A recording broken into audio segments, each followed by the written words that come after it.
Welcome to the Lifestyles Unlimited Real Estate Investor Radio Show, a real estate investment program. Listen and learn how to use real estate to build wealth and passive income streams for you and your family. We bring you experts every day to discuss and answer your questions on everything from single-family homes all the way up to 600-plus unit apartment complexes. And now, the Lifestyles Unlimited Real Estate Investor Radio Show. Welcome to the Lifestyles Unlimited Real Estate Investor Radio Show, where, as always, we're working on your financial freedom. I'm happy to be with you today. My name is Mike Harrison. I want to thank you for joining us. I have a guest on today's show, and this guest has been a member of Lifestyles Unlimited since 2017. He absolutely did not waste any time getting his investment portfolio working for him. And he has owned single-family homes. He may still own those single-family homes. We'll find out. He's a passive investor in multifamily apartment communities, over 1,000 doors as a passive investor. And he just happens to be an independent rental owner of 2 apartment communities. Gerard Wallstreet. Gerard, thanks for coming on the show and sharing your time today. Hey, good morning, Mike. Thanks for having me, and it's a pleasure to be joining you on the show. Absolutely. Was excited to get you on the show, and there's some uniqueness about your story, and I wanted to share that with our listeners. And as we get into it, Gerard, why don't you provide us just a little bit of background about yourself? Sure, Mike. I grew up in Long Island, New York, and did what most of us in society were taught. Got very good grades in school, went off to college, did very well there, so I could go get a good high earning job, and then save money in a 401k and hope to have enough money to retire at age 65. But as time grew on, and I wasn't really seeing the results that I wanted in the corporate world, I decided that, I had to make a change in my life in order to obtain greater results. And so I'll pick it up in 2016. My wife and I had discussed moving from New York to another area of the country where the cost of living is lower and the quality of life is higher, because in New York it's opposite. I was commuting 3 hours a day, daily grind from Long Island to Manhattan, and it was wearing on me. And like I said, I wasn't getting the results that I was looking to produce. So around that same time, fall of 2016, a friend of mine introduced me to Del Walmsley's radio show. Yeah. And that became part of my daily commute, as well as, reading books about real estate investing and other podcasts. So I was using my commute time to my advantage and really was, hungry to learn more. Beautiful. Yeah. I find it extremely interesting, because I think the typical listener out there looks at Wallstreet and that whole world, New York City, as somewhat glamorous, somewhat big time, right? You've reached the big time. And here you are sharing with us that you had a 3-hour grinder back and forth every day. And I'm sure the pressures of the job were pretty intense. And already a Wallstreet guy is looking for a different lifestyle. I think our average listener would find that 100% opposite of what they think the world was that you came from. Yeah, you do make a good point there. I enjoyed what I was doing early on in my career, working on the New York Stock Exchange, very high-paced, frenetic pace, a lot of activity, running around screaming, waving paper, stuff like that. But I also watched how that entire industry evolved from paper to paperless and electronic trading. And I also watched how there were lots of mergers and acquisitions and a lot of middlemen being cut out of that business. And eventually in 2008, I was a victim of a job layoff. And later in 2008, I picked up my career doing the exact type of work that put me out, and it was electronic trading. I started to work in client support and servicing our clients and their trading, and worked at that next company for 9 years almost. But I didn't see, a big increase in income, even with bonuses and raises. Yeah. And, like I said earlier, with the high cost of living in New York, it's very hard to make ends meet, as well as, having time for my family. being out of the house 12 hours a day. So I knew nothing was going to change unless I made a change myself. Right. Did you move from New York prior to joining Lifestyles, or did you join first and then move? What was the transition? It's very unique. I moved first. I would say within 8 months of the time my wife and I first talked about the move, we had landed in Cary, North Carolina, June 2017. And 1 month later, Lifestyles was offering a 2-day seminar in Atlanta. So nice. I got the green light. Yeah, I got the green light to go and made the 6-hour drive because I was not able to take my W-2 job with me when I moved. So I basically, had no income. I had proceeds from the sale of my house in New York and was going to live off that until I was able to either get a job or I had looked into buying a franchise or real estate investing. So I attended the 2-day seminar in Atlanta 1 month after I moved, and it was very eye-opening. Like many people say at Lifestyles, it's like drinking water out of a fire hose. Yes. What struck me was on day 2 and multifamily, where you don't need a W-2 pay stub to qualify for the loan. Yeah. The bank is basically qualifying the income of the business, and that's when the light bulb went off, and I said, hey, I can start this career with my retirement funds that I've saved over my 17-year working career. And that's when I decided that was the direction I wanted to take, and joined as a preferred member 2 months after that seminar. September 2017. Wonderful. Well, I'm so glad that we had it in Atlanta to where it's at least accessible for you to go view that in person. And another thing I just want to say, I think that's an incredibly brave, burn the boats moment in your life where you and your wife left your job, left your W-2 income behind to go find a way forward to where you don't have to have that W-2. And when we come back, we've got just a few seconds here, but when we come back, I want to get into what you did within your real estate investing and how your life has changed going forward. I do want to say this. If you're listening to the show right now and you want to call in and talk to a very knowledgeable investor who changed his life, who retired, our number is 855-497-4335, 855-497-4335. And as always, you can send me an email, askmike@luinc.com. We'll be right back. This is the Lifestyles Unlimited Real Estate Investor Radio Show.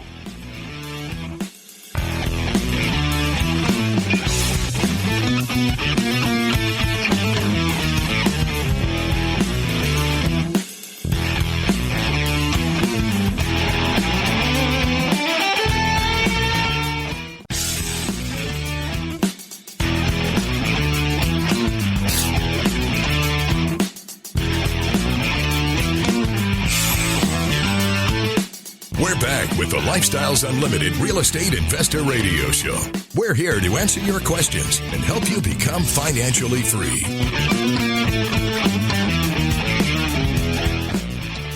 If you'd like to give us a call, I've got a very experienced investor who's owned single-family homes, who is an investor in passive apartment communities, over 1,000 doors, and just happens to own 2 apartment communities, Gerard Bolsler, and our number is 855-497-4335, or send me an email at askmike@luinc.com. So, Gerard, when we left off, we were talking how you broke away from your Wall Street job seeking a better life. You essentially burned the boats. You didn't have a job, and y'all had moved to North Carolina, I believe. Was it North or South Carolina? North Carolina. North Carolina. So you left New York, you left Wall Street and Broadway for North Carolina. Good for you. I want to ask you this. Your peers that you were working with in that side of the business, what are they thinking when you're leaving the stock trading world to go purchase real estate and make a living in that manner? Well, I'll tell you, I mean, they were basically shocked. Someone giving up, a 6-figure salary, a good-paying job with a company 401k matching contribution of 60%, which is kind of hard to give up. Wow. Yeah, and it did well for quite a few years there, but I was looking for more. I was tired of being mediocre. There were, people in our neighborhood or in my network that said, we feel scared for you. Like they were getting nervous for my upcoming situation, and I was ready to embrace it. There were other people who thought, you'll probably come back in a couple years because you may not like it there. You may not find what you're looking for. And I left on good terms with my company, so I said, you're always welcome to have a job back here if things don't work out. But I never even really looked back. So, the peers in general were kind of shocked, and who knows what they talked about when I wasn't in the same room. Yeah. But, I don't let the negativity bother me. I thought the best thing about the move was now not having any distractions and having time on my side to learn the education that Lifestyles provides for its members, getting in online and going through the coursework and attending events where you can learn from investors who have done it before and who are willing to share their knowledge, their financials, toward their properties in a very giving way and wanting you as sort of like the next generation of investors to pay it forward and watch you succeed. Yeah, Lifestyles is absolutely a social real estate investment group, and a lot of people don't necessarily understand that. They feel that, okay, I can just kind of learn and take the education piece head on, but really our best learning is in that social environment where we have people sharing their investments, their skills, what they did, how they did it, the particulars of that, because there's always somebody in our group that I can tap on the shoulder and say, hey, here's my situation. What do you recommend here? When you discovered that, what were your thoughts? Did you find that different, unique? How'd that piece fit in for you? All of the above. I mean, if I was, say, just starting to build a team in a market or was looking for something maybe that I couldn't find on, say, the vendor list at Lifestyles, I could reach out to an investor, and if they didn't, necessarily have someone that I needed to add to my team, they would point me in the direction of another investor who they believe could help. And obviously that was huge for me because I need to build my network and build my team, and just to have that, that like-mindedness and these people willing to share and help is a game changer. You don't see that in the corporate world. People are not very open and willing to share information, especially for sure. People with their clients, because if they give away their secrets, now they could lose their client, they could lose, a large part of their, their books or whatever, and potentially lose their job. So it's just completely opposite within the Lifestyles family.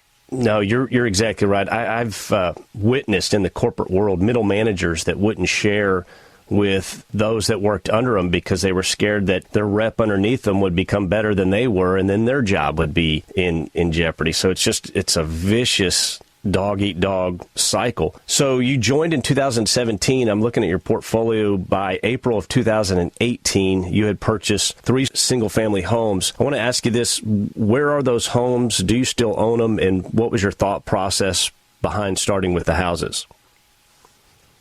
The homes were in Memphis, Tennessee, one of the best cash flow markets in the country. And the reason why and by the way, I have sold those homes, so I do no longer own any single-family properties. Okay. The reason why I bought those homes, and I couldn't do it with conventional financing because I didn't have the W-2 pay stub part. I have great credit. I had some assets in retirement accounts. Yeah. But I bought these homes. These are classy neighborhoods where the rent-to-value ratio exceeds 1%, where the sweet spot is between maybe $55,000 and $85,000. And my whole goal at this point was replacement income. I'm making X at a job, and I need to now achieve X to replace that salary. And even though I was looking for multifamily, early 2018, I wasn't seeing much in my area in North Carolina. And I went ahead, had connections, and had a team in Memphis, and bought 3 properties in 2 months, cash. And eventually, in 2019, was able to refinance 70% of the equity out and get a portfolio loan. Excellent. So over time, I was able to take those proceeds and get into 2 passive deals with that, and then use some of the leftover proceeds to, actually, we'll get into this next segment, but my independent rental owner property. So outstanding. The cash was used. It was used towards, deploying everything in the right place. Okay. I like the strategy. So you had mentioned passive investing, and that's something I'm extremely focused on myself is growing that passive portfolio on that side. But you're in 6 passive deals, and they're all over the place. Georgia, Texas, Kentucky, Tennessee. What's your long-term plan on the passive side? Are you going to continue to grow that, or you're just going to focus on independent rental? What are your thoughts there? It's going to be a little bit of both, Mike. Because I have 2 sons, I figure I'd always like to have 2 IRO properties where, over time I can continue to exchange them and purchase bigger and better cash flowing properties that will someday be given to them as part of my legacy when I pass on. Yeah. But with all of the refinance proceeds and sales proceeds from the passive deals I'm already in, I would definitely like to grow the portfolio to, north of 20 or 30 deals, as my wealth grows. Yeah, it's so a little bit of both. You kind of plant those seeds on the passive side, and I look at my portfolio, okay, I have houses over here, and I've got passive deals over here, and you plant those seeds on the passive deals, and yes, as they refi, as they sell, you just put those proceeds into more deals, and so you might have 6 this year, and by next year you might be in 8, and by the year after that you might be in 12, but it's a beautiful thing to kind of sit back and see the fruits of those initial investments. My name is Mike Harrison. This is the Lifestyles Unlimited Real Estate Investor Radio Show. We'll be right back with Gerard Bolsler, and we'll talk about his independent rental owner properties that he purchased.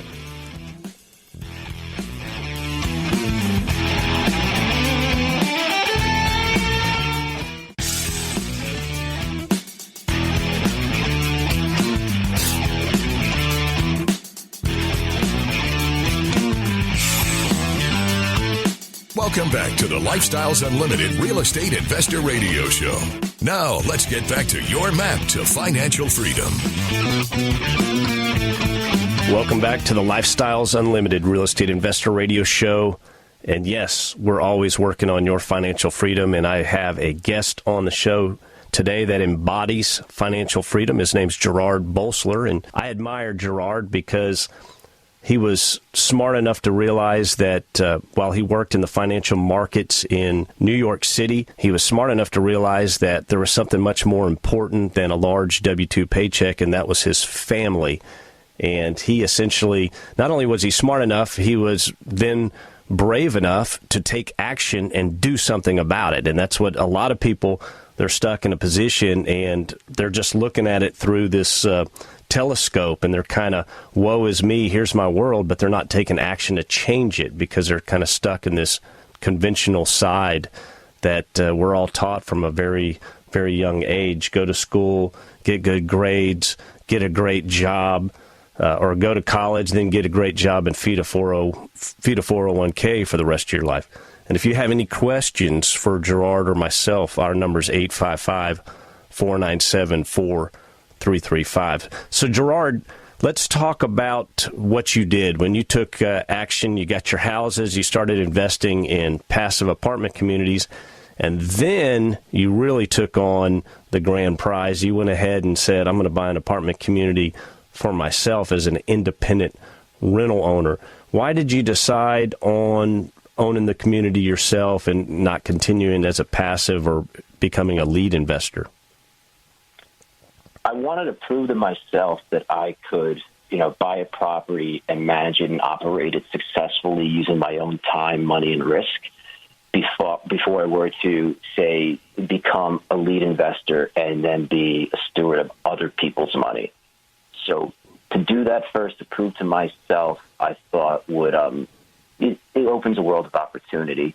And I wanted to take that direction because I wanted the freedom of, having my own schedule, time, and doing things on my terms.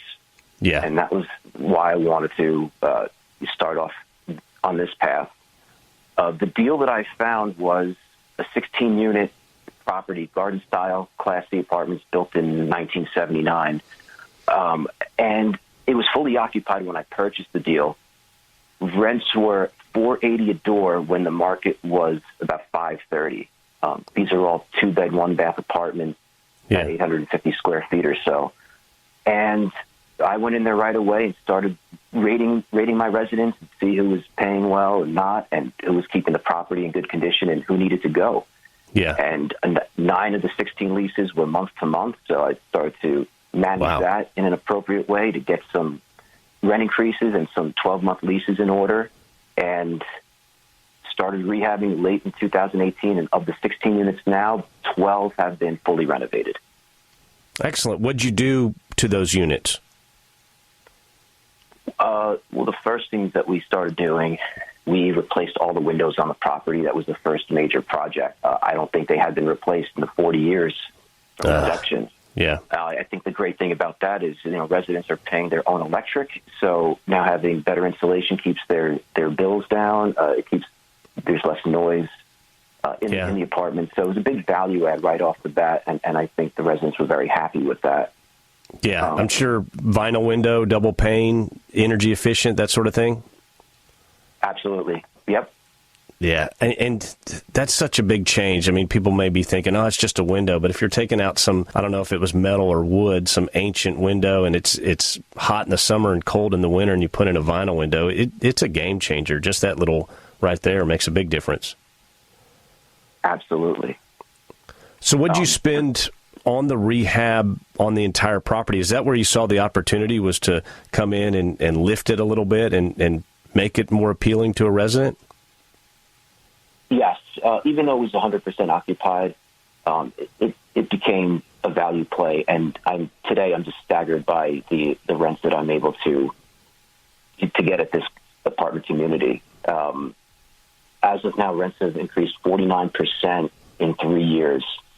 Like I said, they were $480 a door when I took over, and now they're about $720 a door. Excellent. And the rehabs cost anywhere between $6,000 to $8,000, depending. We had to remove wallpaper in some units. Every back door of the community was replaced. They were stripped down. These doors were stripped down to the metal. Yeah. And was able to get good pricing, doing like a bulk order from the supplier, and get those installed.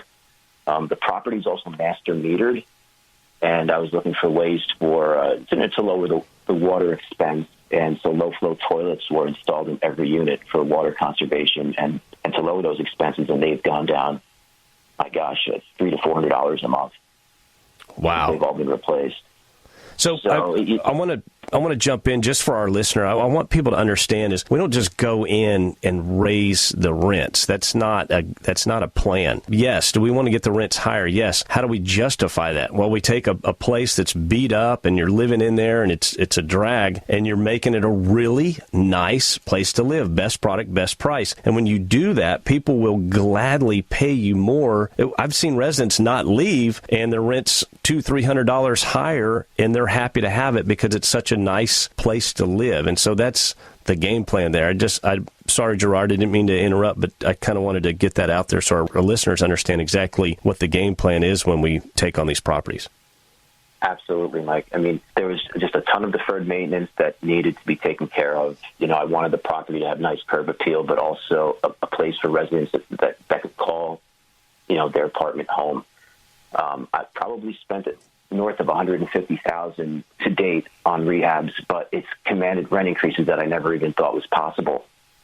So the plan worked, and I was able to refinance the property last August, and it was about 102% return. Outstanding. Return on Nice. investment on the refinance, and I am looking to exchange this property and buy replacement property before the end of the year. Yeah. And I think that between the refinance and the sale of the property, I'm looking at about a 340% return on those two events combined. Wow. What a great job. You took I like to say you took an apartment complex and you turned it into an apartment community. And not only did you do a good thing, 300% return on that investment. What would you say your overall keys to success? Because that's your first property. Any surprises, any fears, any issues, that sort of thing? Number one on my priority list was to fix everything. And, Rome wasn't built in a day, so it took time to plan things out and prioritize which projects would happen when. And I built a lot of relationships, face-to-face relationships with local vendors. The property is located about an hour and 15-minute drive from where I live. And I thought it was important to go out there and really, tell these vendors what my why is, what my goals are, and, so they can understand what the game plan is. Also listening to resident concerns, even though there is third-party management at this property. The managers probably, the office might be a mile or two away. Every time I go on site to, check up on things, investigate and inspect and, do what needs to be done, I gladly just, let residents speak about how they feel about things and let them get things off their chest, and whatever concerns they have, I'm willing to address, whether I could do it or find the right team member to go do it. in doing what I've done with, the rehab, I've been able to get those rents to almost beyond market rates at this point.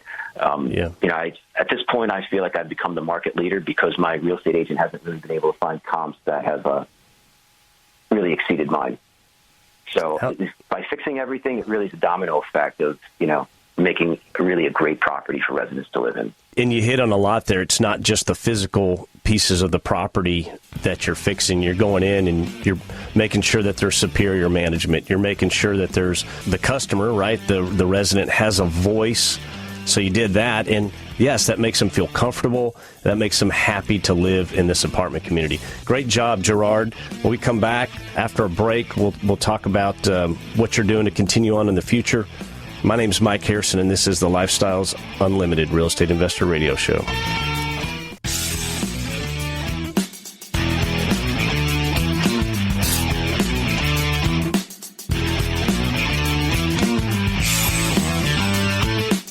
Warning. Listening to the Lifestyles Unlimited Real Estate Investor Radio Show will change your life. We will teach you how to create wealth and passive income so you can be financially free. And now, back to your host. Welcome back to the show. I'm your host, Mike Harrison.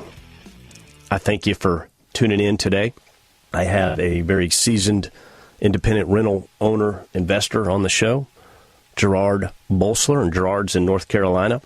And if you missed any of our earlier segments of the show, you can always find us at the Lifestyles Unlimited website. That's at lifestylesunlimited.com. If you go there, click on the radio button and go down, scroll all the way down, hit the search bar, and you can type in Mike Harrison. You'll find all my shows. And if you don't want to do that, you can just see all the shows there. Or we're always on your favorite podcast app. And yes, we have our own YouTube channel on YouTube. It's Lifestyles Unlimited. Type that in and you'll find us there. So, Gerard, I want to go into, we were talking about your first independent rental property, and now you're the owner of a second one, and I see it's in South Carolina. Is that really far away from you, or are you close to the border? I don't know where you are geographically. It's further away than the first property, Mike. It is over the border. It's captured in the Charlotte MSA. Okay. About a 3-hour drive from my house, and I knew it was imperative to have third-party management to oversee the property because of the distance. Gotcha. Same kind of plan for this one? You see it as a value play? Actually, it's quite the opposite. I bought this deal in December of last year, 11-unit townhomes, and the interiors are already all rehabbed. I believe prior ownership had put in north of $200,000 to renovate those units. At the time, before the rehabs happened, they were getting $600 a door for a 2-bed, 1.5-bath, 1,200 square foot townhome. Once the renovations were completed, the owner was getting $1,100 on average per door. And I've gone through a few turnovers about in the last month or so, and I've been able to push rents to $1,225. So even though the full-on renovations have happened, doing quick make-ready and, adding a little bit of value there, there's hot demand in Rock Hill, South Carolina right now. Population is growing, jobs are going there, and rent is also growing. It's the trifecta you're looking for as a real estate investor. So completely opposite of my first IRO deal. Okay, nice. I like that you're seeing this and you're seeing the opportunity. So basically a yield play. You just kind of purchase it and plug and play and make sure it's managed in the right way and it's kind of taking care of itself. Yeah, absolutely. In 6 months, it's generating between 10 to 12% return. Outstanding. Cash on cash. Gotta love it. Let me ask you this, because you're living in both worlds, or you had lived in that conventional world, and now you're living in the, what kind of day are you having as a real estate investor? It's always a great day as a real estate investor, right? I want to ask you this. Do you find it interesting that people who retire conventionally, they're using this model of save and then bleed down the wealth annually and gradually, but real estate investors, we're in a much different model. We see it 180 degrees different in that our wealth and income grow annually. What are your thoughts on that transition to people? Because a lot of people they don't understand or they don't believe or they just don't think it's true that you can do that? I think the conventional way, Mike, is too risky and it's way too complicated, trying to figure out how long you need to work and then how many years you have until you're going to die and how much money you have over that period of time and how much you need each year. To me, it's crazy. I could never live that way, and I'm glad, being middle-aged now, that I've been able to transition into, the mindset of a real estate investor where I'm continuing to grow wealth every year. But we have so many benefits as real estate investors in terms of the principal pay down and equity buildup in these properties, the tax benefits, the monthly or quarterly cash flow that contributes to wealth building. And you don't get that in traditional investments like in stocks and mutual funds, unless you're getting paid dividends, and those are taxed. Yes. So, when done correctly, there are benefits, so many different profit centers that you get as a real estate investor. And, I think for most folks out there, unless they really learn this stuff and go to a lifestyles event and talk to people other than myself who are doing it or have done it, that's when they really, the light bulb could go off or the eye will open. It doesn't happen overnight. It does take time. Don't get me wrong, but there are other models out there than just the conventional one. There are, and people don't realize that, and the odd thing is they think it's crazy to leave that, and here you and I are looking at it, and we're like, no, you're living in this 401k world. That's incredibly risky, and it doesn't work for the majority of people out there. And listening to you say it, you had a pretty sweet deal with your company as far as the 401k goes, but it's the metaphorical golden goose, right? I'm going to buy a goose. I'm going to take care of it. I'm going to make sure that it has everything it needs, and it's going to give us a golden egg once a month, and that's essentially what these apartment communities are. You take care of them, and every month you've got that golden egg that comes out. Let me ask you this. Would you describe what you have done as a real estate investor? You bought houses, you've done the passive, and now you're the independent rental owner. Would you describe anything that you've done as difficult or complicated?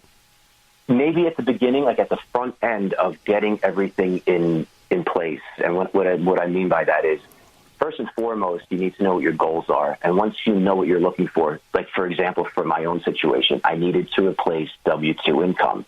I didn't invest in single-family houses the traditional lifestyles way. I bought, basically a turnkey property with a resident and a property manager in place and was receiving cash flow on day one. After your goals, I think you need to also understand what market you want to be invested in. And after that, you need to have that team built as well. So really, buying the property is the fourth most important thing on my list of criteria. Yeah. I could tell you, though, that by liquidating my retirement funds within about 15 months from the end of 2017 to the beginning of 2019, I was able to take about $600,000 and retire myself in 3 years through monthly and quarterly cash flow from my real estate investments. I've doubled my net worth in 2.5 years. I've more than replaced my W-2 income in 2.5 to 3 years. I live more, I stress less, I have more quality time with my family. And I'm just a regular guy. I just was tired of, being a wandering generality and being mediocre. And I'm just so thankful that I found lifestyles, because if you have the time and are willing to take action, it will change your life. Yeah. What's your family thought about the transition you made? How'd they accept it? And I'm sure they look at it today completely different than they did in 2017. What were the thoughts of some members of your family or people that are close to you? Sure. Like my extended family, I think that, they still really don't understand it, although I have sent them radio shows I've been on in the past and try to see if they'll listen and kind of understand what I'm doing. But, I just think they have that limited mindset, that thinking, I'm too old, I can't do it. I said, yes, You can. You just need to find the time to do it. And like we spoke about earlier, when you're working, 50, 60, 70 hours a week, there's no time left over for ourselves, at the end. And if you don't make the time, you're just going to keep kicking the can down the road and never get started. And that is the hardest thing, is getting started. You're exactly like I said, I've only been doing right. this for 3 years, and 3 short years. I turned 43 next month. And I just think that the whole future opens up for myself, for my family, for my sons, who are also passive investors in my South Carolina IRO deal. We've taken their funds from their bank account, and they are getting a monthly return on their on the funds that they've invested with me. So over time, I can teach them and show them, like, this is what passive investing is like.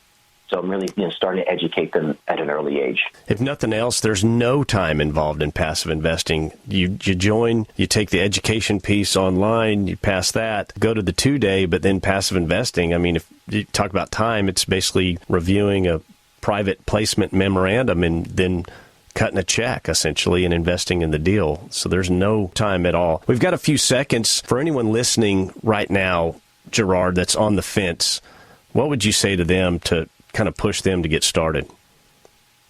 I mean, it really comes down to, looking in the mirror and evaluating your life. And if you're happy with it, great. But if you're not, nothing's going to change unless you change yourself. We all have the same hours in a day. It's, how you spend your time is your priority. We don't get any more time. It's our most limited resource. So my advice is to take action and look up Lifestyles Unlimited and learn more. And understand that real estate investing has so many different profit centers, and it can change your life when you're invested correctly in the right markets. And it's really getting educated first before you just say, I have money and I want to buy a deal. It really comes down to education and having coaching and mentorship, which is what Lifestyles provides. And like I said, I've never been happier, finding Lifestyles at the time in my life when I did. Wonderful. It is all about getting started. Gerard, I really appreciate you coming on today's show, and thanks for sharing your information with our listener. For the rest of you out there, my name's Mike Harrison. This is the Lifestyles Unlimited radio show. I want you to understand, it's not the money, it's the lifestyle. Make it a great day. The Lifestyles Unlimited Real Estate Investor Radio Show is for entertainment purposes only. Please consult a professional regarding your personal investment needs. Nothing presented on the Lifestyles Unlimited Real Estate Investor Radio Show constitutes an endorsement, recommendation, offer, or solicitation to buy or sell any product or security.